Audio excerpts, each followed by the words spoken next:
Hi there, I'm Micah Ramsey, NCSAA chaplain and one-time third place winner of the 5K Run Walk. And I'm here today to talk to you about humility in sports. Now, if you're anything like me, those two ideas, sports and humility, seem as far away as East is from the West. In my background, I was taught, or I learned somehow, that sports was about killing your opponent. He was your enemy. And then I became a Christian, and the idea was given to me that you are to love your enemy, to pray for those who persecute you. Even if we boil Christianity down to the golden rule, loving others as you would love yourself, or as you would want, treating others how you would want to be treated, it doesn't make sense.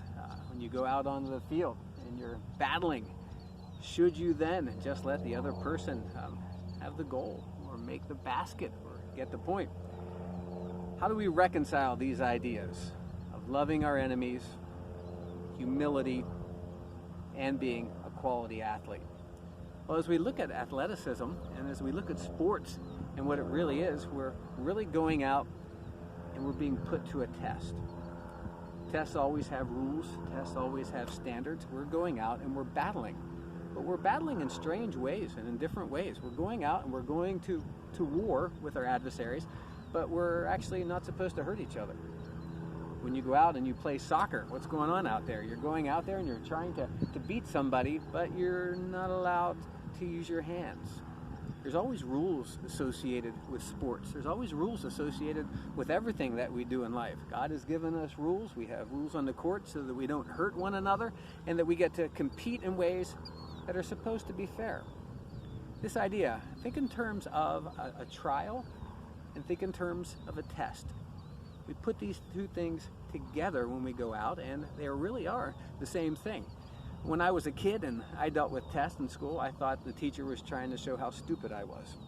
And I thought it was my job to trick the teacher and show her that I wasn't stupid after all. Well, as we go out and as we're competing, the goal in competing really isn't the win. And that's been really hard for me to get my head around. Just like in our spiritual journey, in our spiritual life, the win's already been accomplished by Jesus Christ.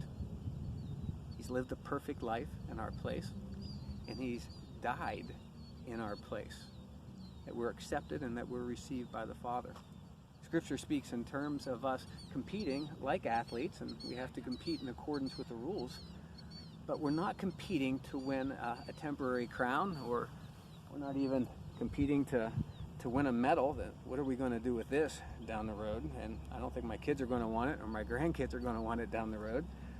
But we're competing for something higher, something more beautiful, something more wonderful.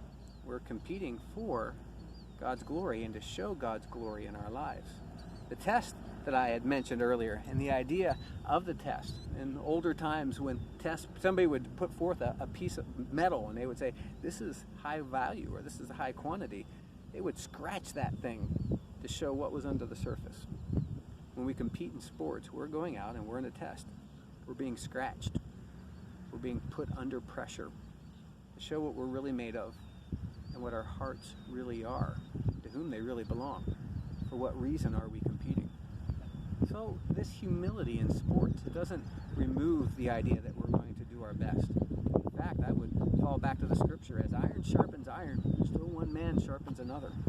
We go out onto the field to be that iron. We go out onto the field to be that instrument of sharpening, and we go out to be sharpened. To see if when the heat's on and the pressure's on, if we really are what we say we are, if we really are Christ Jesus. So put your heart in that, and then humility. See God as Lord, the one who has given the rules, and we compete in accordance with the rules to show His value, His authority, His power in our lives. And we can be humble, and we can be competitive athletes. Humility in sports. Gosh, yeah.